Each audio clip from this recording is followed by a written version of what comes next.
আমি বিজেপির বিধায়ক, প্রথম ছুটে এসেছি আপনাদের কাছে।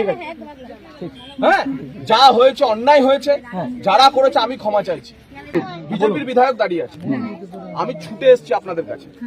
আর কিচ্ছু হবে না, কেউ চাইনি, কেউ হয়নি এরকম ঘটনা ঘটে, সাময়িক প্রতিক্রিয়ায় কোনো ঘটনা ঘটে গেছে, তার জন্য আমি আপনাদের কাছে ক্ষমা চাইছি। ঠিক আছে, তার জন্য আমি আপনাদের কাছে ক্ষমা চাইছি যে আর কিছু হবে না। এবং ওসি সাহেব, যদি আর কোনো ফার্দার কিছু হয়, যেই হোক, মানে মেরে ফাটিয়ে অ্যারেস্ট করে ঢুকিয়ে দেবেন না, 5 বছর সেন্ট্রাল ফোর্স দিয়ে দিচ্ছে,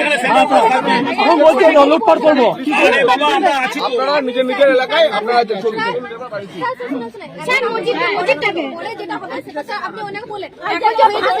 সেটার জন্য কেস হয়েছে, আপনারা যা ঘটনা ঘটে গেছে, আপনারা যা ঘটনা ঘটে গেছে। আরে দিদি, 21 সালে যখন এইভাবে চিন্তায় একের পর এক আক্রমণ হয়েছিল, কোন নেতা আসেনি।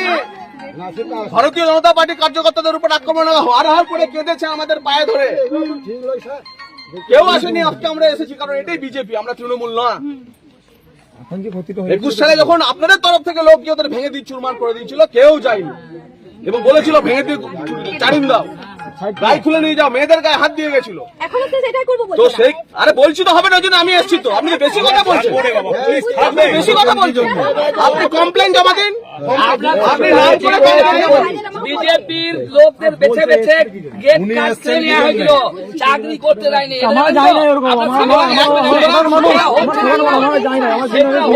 একটা কথা স্পষ্ট শুরু হচ্ছে না, বেশি কথা না বলে, বিরাট বিপ্লবীপনা না দেখিয়ে, এত বিপ্লবীপনা এখন আর চলবে না।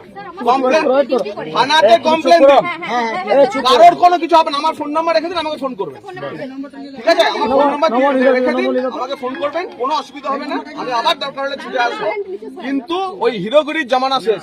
ঠিক আছে ঠিক আছে না? গত 15 বছরে কমলপুর গ্রাম চিন্তায় যা যা করেছে, সেই হিরোগিরির জামানা শেষ। এটাই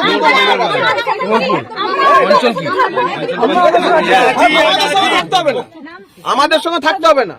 আপনার ইচ্ছে মতো, এটাই তৃণমূলের সঙ্গে আমাদের বিজেপি পার্থক্য। যা ইচ্ছে মতো সেই পার্টি করবেন আপনি, কোনো অসুবিধা নেই, কিন্তু হিরোগিরি আর করা যাবে না। হিরোগিরি আর করা যাবে না। এই যে ঘটনা ঘটেছে, সেই ঘটনায় স্পেসিফিক কেস হচ্ছে তো, ওরা কমপ্লেন দিন, আমরা কমপ্লেন দিন, যা ঘটনা হয়েছে একজন কমপ্লেন করবেন, সবার ঘটনা দিন। কেউ অভিযোগ করছে না, বলুন কে দিয়েছে? মসজিদ কমিটি থেকে দেওয়া হয়েছে তো, ঠিক আছে, তার আমরা এই ঘটনা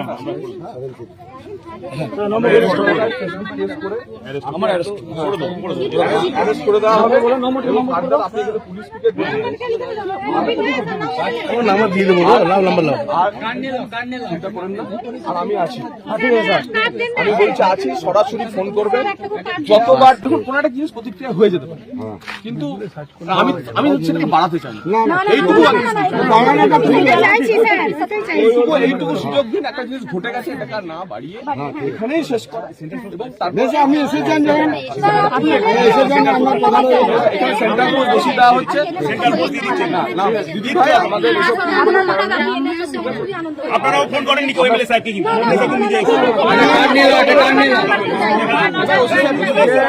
ভিডিও না করে দুটো কথা আমার শুনে নেন। এখানে আমরা সব জায়গায় ডিউটি চিনপের বহু জায়গায় আমরা ডিউটি করেছি। আমাদের কাছে খবর আসলো, উনি আমাকে বললেন, ফোন করলেন যে আমি চিনপাই যাবো।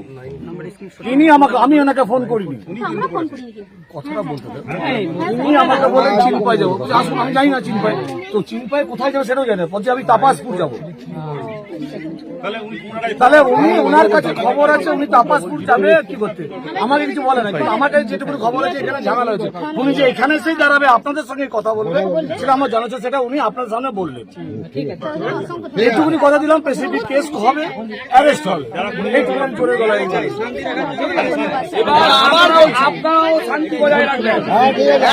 আবার একটা কথা স্পষ্টভাবে শুনুন, আপনাদের কাউকে যে বলছেন আমাদের সঙ্গে চলে আসবো, নিজের মনের ইচ্ছায় যে রাজনীতি করতে ইচ্ছে হবে সেই রাজনীতি করবেন, সেই রাজনীতি করবেন। আপনাকে বিজেপি করতে হবে না, আপনাকে ভারত মাতাকে জয় বলতে হবে না, জয় শ্রীরাম বলতে হবে না। নিজের ইচ্ছায় যে রাজনীতি করতে হবে সেই রাজনীতি করবেন, কিন্তু হিরোগিরিও আর চলবে না। 15 বছর যা করেছেন সেটাও আর চলবে না। হ্যাঁ, যা করেছেন আপনারা জানেন, আপনারা বলছি না, আপনাদের গ্রামের ছেলেরা যাবে, তো সেটাও আর করা যাবে না। স্পষ্ট নির্দেশ। সিনা ঠুকে তৃণমূল করুন, সিনা ঠুকে তৃণমূল করুন। নমস্কার। আমরা আছি।